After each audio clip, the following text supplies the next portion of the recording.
এই কেকের যখনই পিকচার আপলোড করছি মোটামুটি অনেকেই বলছে রেসিপিটা দিতে, তো ভাবলাম আজকে রেসিপিটা দিয়ে দিই। আর এটা বানাতে এত সহজ, আপনারা চাইলে বাচ্চাদের স্কুলের টিফিনও দিতে পারেন আর কয়েক মিনিটের মধ্যে হয়ে যায়। তো চলেন তাহলে দেখাই দিই রেসিপিটা। আর এখানে আমি প্রথমে ডিম দিয়ে দিছি, 3টা ডিম ভেঙে নিচ্ছি। আর এখন দিয়ে দিচ্ছি 2 চামচ মধ্যে। আমি এখানে পরিমাণ বলতেছি না, যেহেতু আমি আমার পরিমাণ অনুযায়ী বানাচ্ছি, আপনারা সবকিছু এরকম করে দিবেন আর পরিমাণটা আপনাদের অনুযায়ী দিবেন। তারপরে দিয়ে দিচ্ছি এখানে পরিমাণ মতো চিনি, পরিমাণ মতো লবণ, তারপরে দিয়ে দিচ্ছি এখানে কোকোয়া পাউডার, এখানে হচ্ছে মিল্ক পাউডার দিছি আর বেকিং সোডা দিছি, আর দিয়ে দিচ্ছি অল্প পরিমাণ রান্নার তেল। আর এখন একটা হ্যান্ড উইচ দিয়ে ভালো করে বিট করে নিচ্ছি।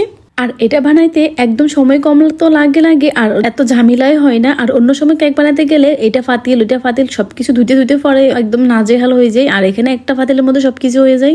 বিট করতে করতে দেখলাম চকলেট পাউডারটা অনেকটা কম হয়ে গেছে, তাই দিয়ে দিচ্ছে এখানে চকলেট হরলিক্স ছিল বাসায়, তো কোকোয়া পাউডার শেষ হয়ে গেছিল, বেশিই ছিল না।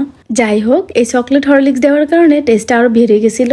আপনারা চাইলে চকলেট পাউডারটা স্কিপ করতে পারেন, তো হরলিক্সটা না দিলেও কিছু হবে না, এটা আমি ইচ্ছে করেই দিছি। তো যাই হোক, মোটামুটি অনেকটা বিট করা হয়ে গেছে।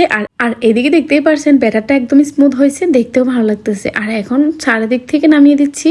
এই রেসিপিটা দেখার পরে যারা কেক বানাতে ইচ্ছে করে কিন্তু এখন পর্যন্ত কেক বানাতে পারে না, তাদের জন্য তো খুবই সহজ আর খুব কম সময়ে বানানো যায়। অবশ্যই ট্রাই করবেন আপনারা।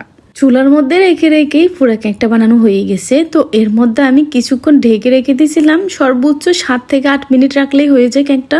আর এখন ঢাকনাটা উঠিয়ে উল্টিয়ে দিচ্ছি, এই ফিটটাও ভালো করে হয়ে যায়। উল্টিয়ে দেওয়ার পরে 2-3 মিনিট রাখলেই হয়ে যায়। তো এর মধ্যে আমার কেকটা হয়ে গেছে, দেখতেই পারছেন। আর এত সফট হয়েছে, আমি ভাবতেই পারিনি এত স্পঞ্জি হবে। আর এইদিকে তো আমার কেকটা হয়ে গেছে। তো আমার কেকের ফাইনাল লুকটা দেখেন।